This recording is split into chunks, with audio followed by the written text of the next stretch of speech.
Imagine a sunrise. Now, imagine that sunrise never ends.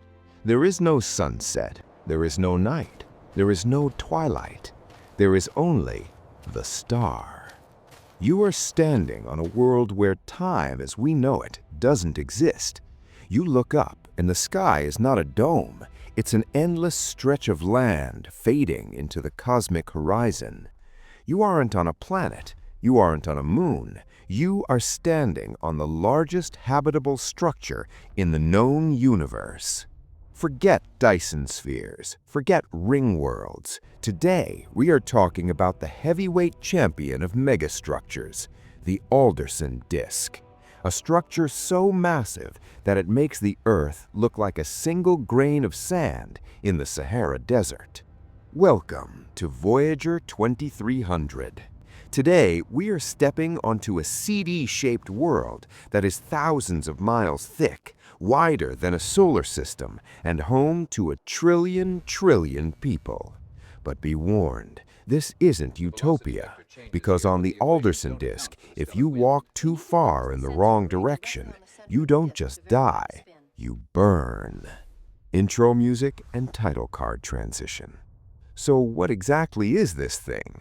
In the 1970s, a scientist named Dan Alderson, who worked at the Jet Propulsion Laboratory, came up with a thought experiment. He asked a simple question: what is the most efficient way to use the energy of a star? A planet is terrible at this. Earth catches less than 1/1000th of the sun's energy. The rest just shoots off into the void, wasted.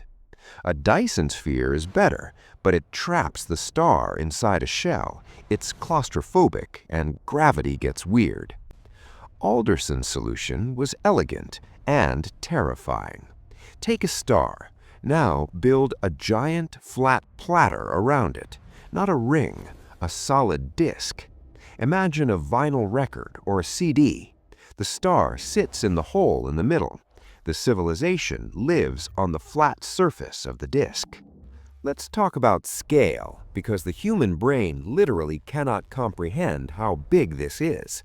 The diameter of this disk would be roughly the size of the orbit of Mars or Jupiter. That creates a surface area equivalent to, wait for it, 50 million Earths. Let me repeat that. You could fit 50 copies of our entire planet onto this disk and still have room for parking. You could walk for 1,000 lifetimes and never see the same mountain twice. It is a land of infinite resources, infinite space. But here comes the catch. Physics hates this structure. If you built this, the universe would try to destroy it immediately. The first problem is gravity. On Earth, gravity pulls you to the center of the ball, simple.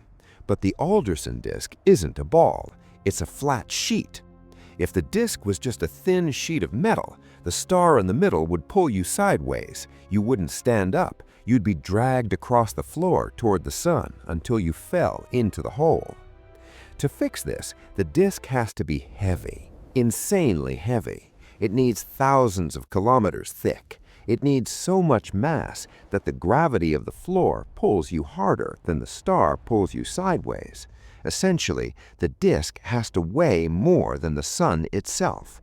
This creates a constant tug of war. The sun wants to eat you, the floor wants to crush you, and you are living right in the middle. Now, let's imagine life here.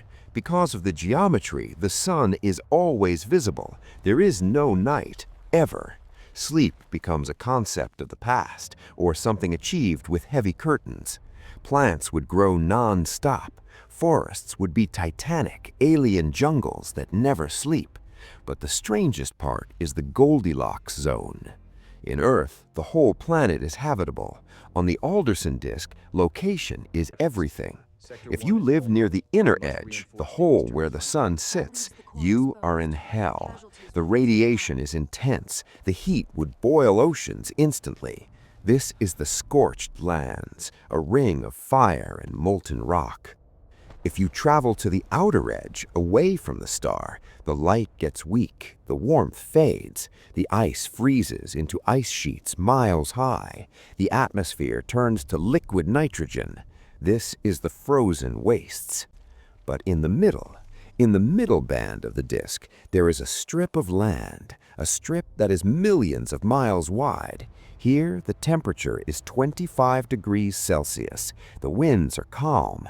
This is where humanity lives, a band of eternal summer sandwiched between fire and ice. But there is one final problem that makes this structure a nightmare to engineer: the air. If the disk is flat, what keeps the atmosphere from just falling off the edge? Nothing. If you just poured air onto the disk, it would drift away into space, so the engineers would have to build a wall. Not just a border fence, we're talking about a wall 1,000 kilometers high, a wall that scrapes the edge of space. This wall would circle the inner rim to stop the air from falling into the sun, and circle the outer rim to stop it from drifting into the void.